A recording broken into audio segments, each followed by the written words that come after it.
અંકલેશ્વરના વીરાની શોપિંગમાં ખરીદેલ 2 દુકાનોના સોદા બાદ દસ્તાવેજ નહીં કરી આપી 1.32 કરોડનો ચૂનો ચોપડનાર પિતા પુત્ર પૈકી પુત્રને ભરૂચ ડિવિઝન પોલીસે ઝડપી પાડ્યો।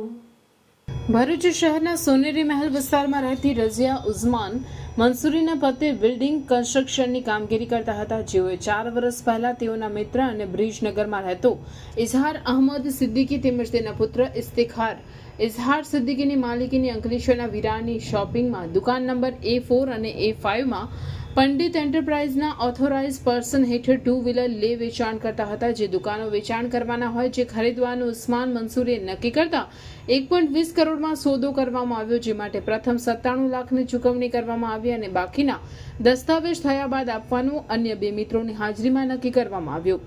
જે બાદ વર્ષ 2021માં રઝિયા ઉસ્માન મંસૂરીના પતિ અકસ્માતમાં પથારીવશ થતા 1.5 મહિનામાં તેઓનું હાર્ટ એટેકમાં મોત નીપજ્યું હતું।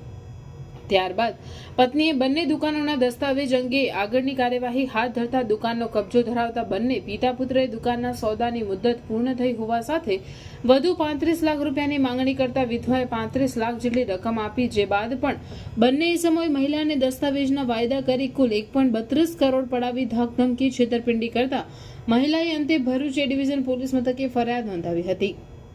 પોલીસે ફરિયાદ નોંધી ગણતરીના કલાકોમાં પુત્રની ધરપકડ કરી હતી, જ્યારે પિતાને વોન્ટેડ જાહેર કરી વધુ તપાસ હાથ ધરી છે। મારું નામ રઝિયા ઉસ્માન મંસૂરી છે। હું સોનેરી મેલ મુરવાડમાં રહું છું। મારા હસબન્ડે દુકાન પેટે 97 લાખ રૂપિયા આપેલા હતા, એનું લખાણ પણ મારી પાસે છે।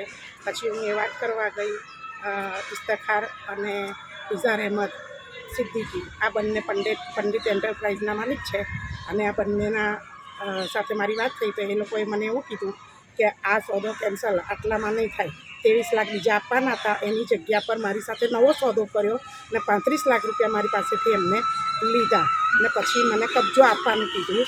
તો કબજામાં એને મારી પાસે એ પણ ચીટિંગ કરી।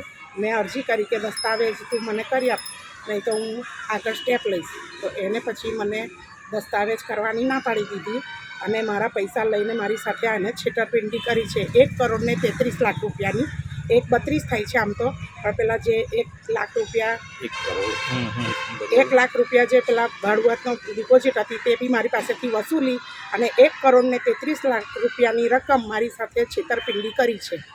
મને દસ્તાવેજ બી નથી કરી આપો અને મને પૈસા પણ નથી પાછા આપવા, એટલે મેં આમની FIR કરાવી છે।